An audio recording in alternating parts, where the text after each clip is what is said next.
What's up, you guys? This is Rob from Guy Plays, and today on the Daily Grind, we're going to be taking a look at some of the more recent changes to the Atomos. Now, I'm sure everybody is already aware of the fact that beam weapons have undergone some drastic changes and have become super duper powerful. Most of them. However, the Atomos did get a recent tweak that is really going to change the way that it's modded, because it is such an iconic weapon, and the way that you used it was very distinctive. So let's go ahead and take a look at that right now. Now, as you can see, the mod that is missing from the setup is Ruinous Extension. If you're a little bit newer and don't quite know how the Atomos functions, basically, previous to this patch, the Atomos has a 15-meter beam, which is still the same, and it would do something really, really cool. It would actually chain to 3 other targets. At its base, it was a 3-meter chain. So it would bounce from one person, you got the 15-meter beam, it would bounce from someone 3 meters away to another person 3 meters away to another person 3 meters away. Now, the interesting thing about this is what you would actually use on this weapon to make it go even further and make it become even more potent is, of course, Ruinous Extension. For those of you guys who are unaware, it adds an 8-meter range. Now, previous to the most recent patch, this would actually stack on top of the chains. So now, instead of having a chain of 3 meters, you would actually have a chain of, please math, don't get me wrong, 3 plus 8 is 11. So you could actually hit enemies from up to 33 meters away from your initial target, just as long as you had enough enemies to chain across, which is extremely, extremely potent. However, it doesn't do that anymore. So in one of the more recent patches, Ruinous Extension now only affects the main range of the beam itself. So you're only going to be adding it to that 15 meters that already exists. However, DE did kind of keep this in mind, and they're like, all right, so instead of a 3-meter base, we're going to give you a 7-meter base.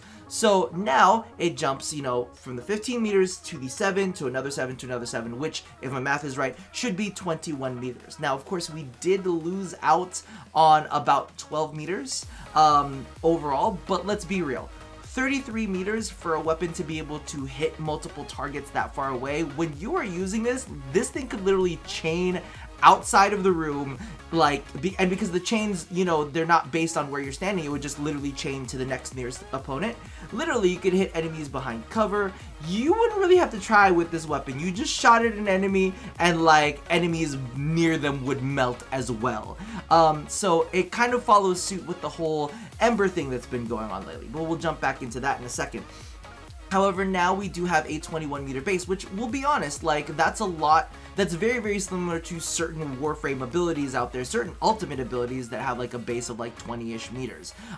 So a part of me is kind of like, okay, that does feel a little better. However, the one thing that really, really got me thinking was the fact that I don't actually use Ruinous Extension on my Amprex. I hadn't used it before this patch, and just so that you guys are aware too, the Amprex has also undergone this change. It doesn't actually have the effect of Ruinous Extension either. But for me, the Amprex's build was so tight because it was all crits and there was status and all that kind of stuff. I was like, listen, I don't have space for Ruinous Extension, and the Amprex always still really, really work well for me. So in my head, I was like, well, the Atomos did get a little bit of a buff to its crit, and it did get a little bit of a buff to its critical damage. So I'm like, well, wouldn't just, can't we just slot in, a prime target cracker and just make that a day? Because if you think about it, basically what happened here is what happened to Ember.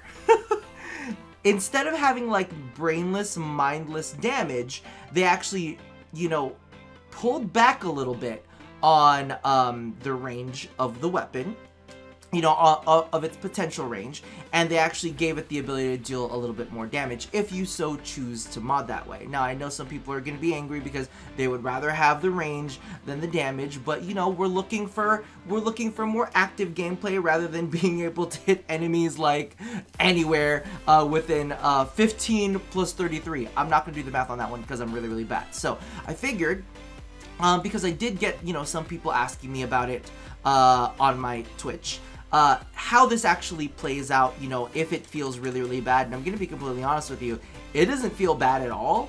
like 21 meters is still pretty gosh darn generous. As you can see here, we've got some enemies lined up, and you can kind of see exactly how much range there is there. So what I'm gonna do real fast, let's do it this way to see exactly how wide we can go.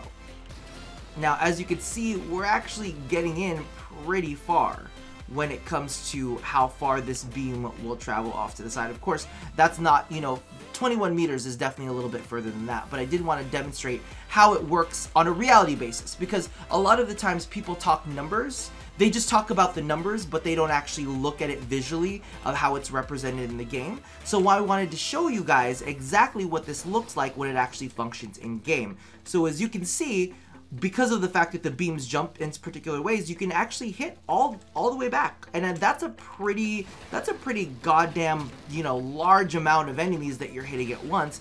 And because of the fact that we're able to invest in the critical damage of this weapon, headshots are dealing a lot of damage because it's multiplier on top of multiplier on top of multiplier, right? So the efficacy of this weapon has improved greatly, at the cost of a little bit of its range. So part of me is like, alright, I don't feel so bad about this at all. And you have to keep in mind that what we were seeing there was against level 155s, right? So what I wanted to do before we kind of moved on and kind of dicked around with some gameplay, because I've been doing a little bit of playing, and I was kind of like, oh, okay, it's not bad. So I wanted to show how this worked on level 75s. For some people, that's, you know, they're just seeing 75s, and there are other people who might do sorties, and this is kind of like towards the top end. So I figured I would go ahead and show how this works. Clearly it was doing fine and dandy.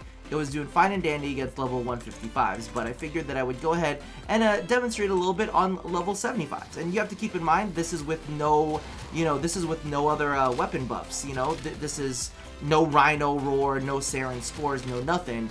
But it still obliterates pretty gosh darn quickly, and the fact that half of those died without me even pointing directly at them is kind of very well representative of how powerful this weapon had become, especially right after the buff when Ruinous Extension was still a thing. But as you can see here, you can literally clear out areas. Like the star chart is like nothing when it comes to this weapon. I literally reload, there's only one enemy left.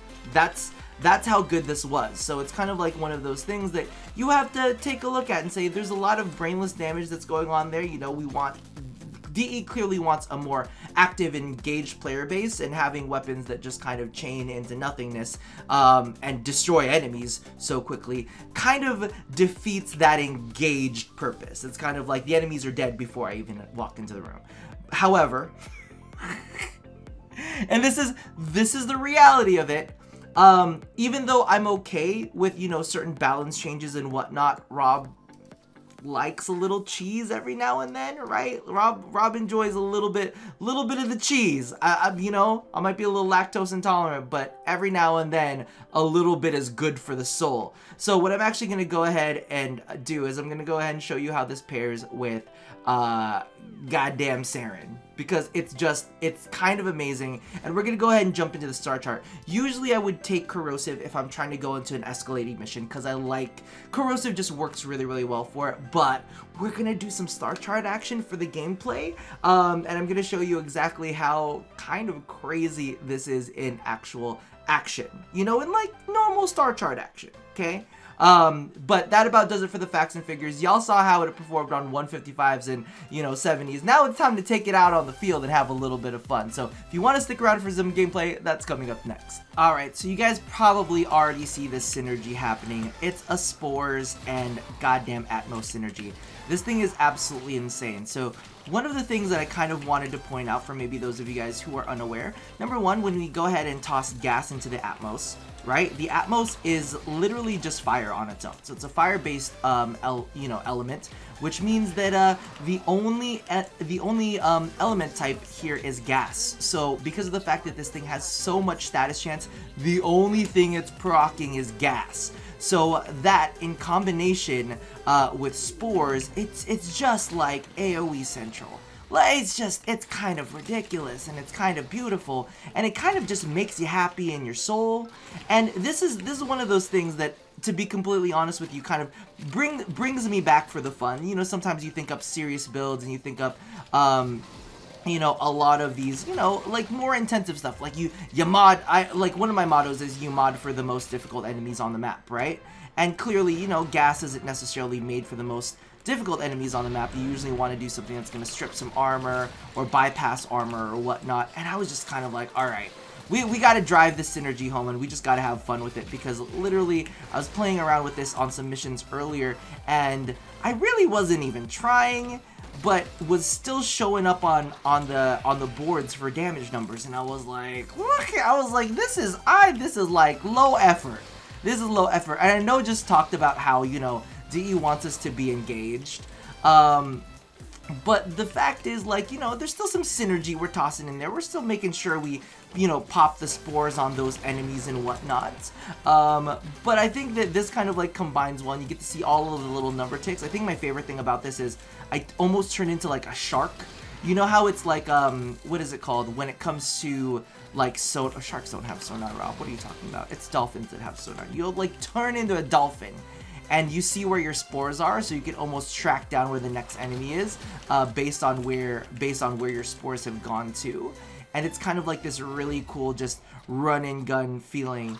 So it's not necessarily completely, you know, brainless, because of the fact that, you know, you are kind of working with these synergies, but you know, you can't blame Rob for liking just a little bit of cheese. You know, just a little bit of cheese, just a little bit harmless. Except, you know, when you fall down to your death.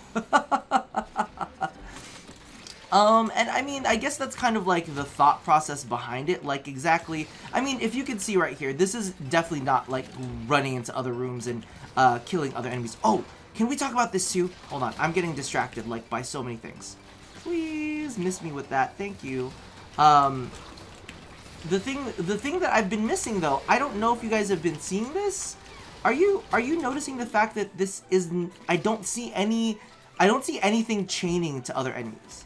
You know, like, I didn't see the chains in the footage earlier, you know, because, you know, the beam's supposed to chain. I'm like, that's half the fun. It's like this seemingly splattery goodness that occurs, and I'm not getting any of this beam chaining, right? You can see the damage numbers that come through it, but you don't see the way that it kind of, like, paths through enemies, and that makes me sad.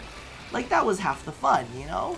Just to see all the splattery goodness, all the streams that kind of jump from one area to another. But yeah, it's kind of like one of those things that I feel like this is one of those more harmless synergies out there, because this is just made for the star chart. And I think that maybe this might have been a little too powerful when we were able to run Ruinous Extension with it, because those beam weapons, man, they got a lot of love. They got a lot of love. And there are some that I think a lot of us, you know, this is one thing that I was thinking of, like, covering in a video at some point, which is how veterans can spot. It's like the veteran sense is tingling, you know what I mean? You get that sense of, like, ooh, like, along the lines of, ooh, this is gonna get nerfed. Now, of course, DE did have, you know, does have their whole numeric system that falls within, you know, number categories. So, like, Mastery Rank X, Y, and Z need to do this. Mastery Rank X, Y, and Z need to do that. So, numerically, you know, this falls where it's supposed to fall. So, technically, you know, they're probably not going to go run around nerfing beam weapons, because of the fact that their number system tells them that they fall within, you know, certain, you know, damage outputs for Mastery type, right? So, a part of me is kind of like, okay, this isn't getting nerfed. But when you could apply Ruinous Extension to it, and you had the insane beam damage, like, look how fast that was. It was pretty good. I wasn't even trying too hard either. But yeah, when you combine the damage output that it had originally with Ruinous Extension, like, you could put the hurtin' on. You could put the hurtin' on maybe a little too much. So this is almost like, I think, their way of reining it back a little bit without technically reining it back. They reined it back mechanically instead of damage output wise.